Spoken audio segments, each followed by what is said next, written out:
Welcome back to Books and Bites. You know the drill. We break down the best business and tech books to save you time. And give you those golden nuggets of insight you can actually use. Exactly. Today, we are diving deep into 0 to 1 by Peter Thiel. Oh, a classic. A must-read for anyone who, wants to build the future, not just follow the crowd. Right. It's all about creating something truly new, going from 0 to 1, as Thiel puts it. And one of the most, surprising arguments he makes is that monopolies can actually be a good thing. Yeah, that's kind of counterintuitive. I mean, we're always told competition is good, right? Right, but Thiel argues that true monopolies, they can actually drive progress because they're not bogged down in those, cutthroat price wars. So they can focus on long-term innovation. Exactly. Take Google, for example. They've dominated search for so long that they've been able to invest in things like self-driving cars and AI. Yeah, it makes you wonder if those projects would even exist if they were constantly fighting off rivals. It's a good point.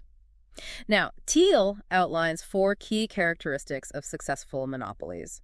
Proprietary technology, first of all. So something truly unique. Right, like Google's search algorithms. Then there are network effects. Meaning the product becomes more valuable as more people use it. Exactly. Think Facebook or LinkedIn. And then there are economies of scale.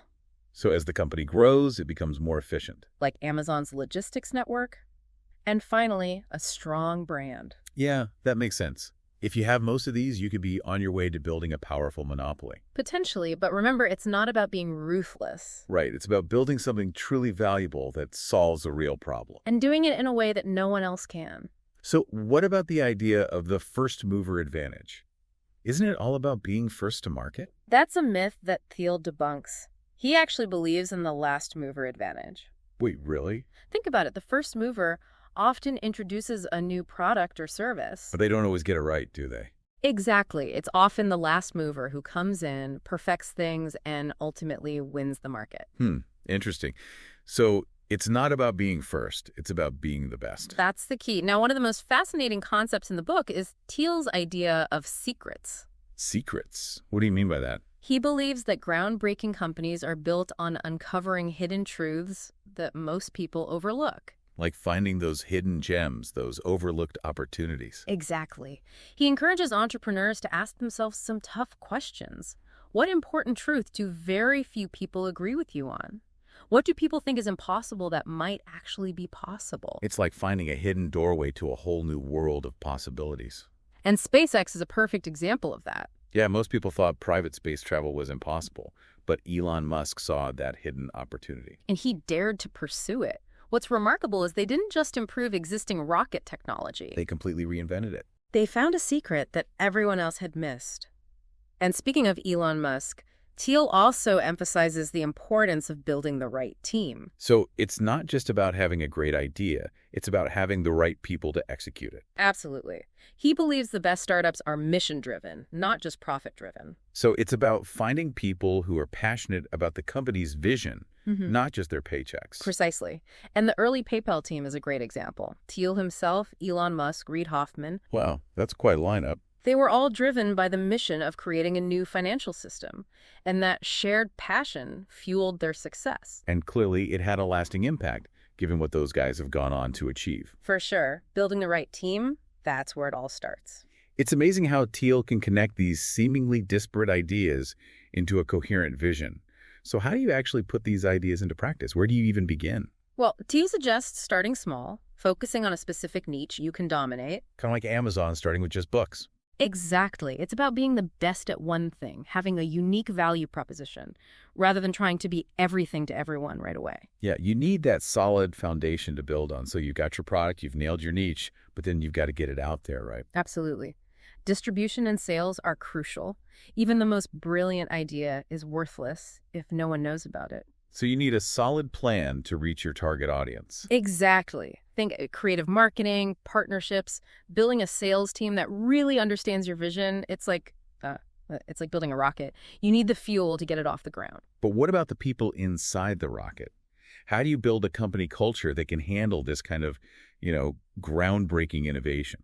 Thiel's big on mission-driven companies, not just profit-driven ones. He uses the PayPal example again, saying their shared passion for a new financial system was key. And look at what they achieved. I mean, Tesla, LinkedIn, Palantir.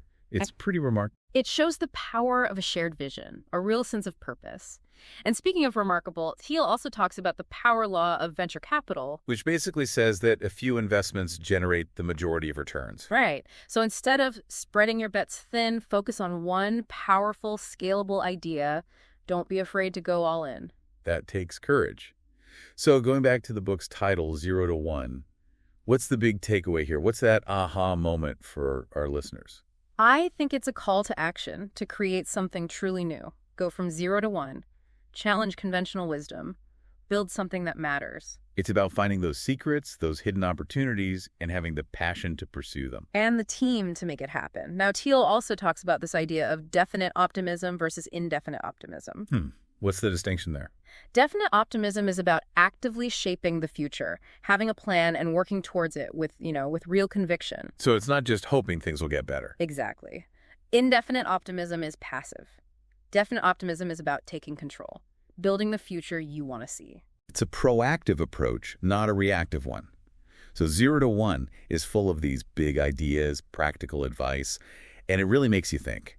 It's relevant for entrepreneurs, but honestly for anyone who wants to understand how progress happens. How we can shape the future. It's a call to action for all of us, no matter what we do. Think bigger, be bolder, create something new. It's about tapping into that childlike curiosity, wondering what if, and then having the courage to pursue those what ifs. With passion and conviction, absolutely. So as we wrap up our deep dive, what are some key takeaways you hope our listeners will remember? I'd say the biggest one is to embrace the idea of creating something new.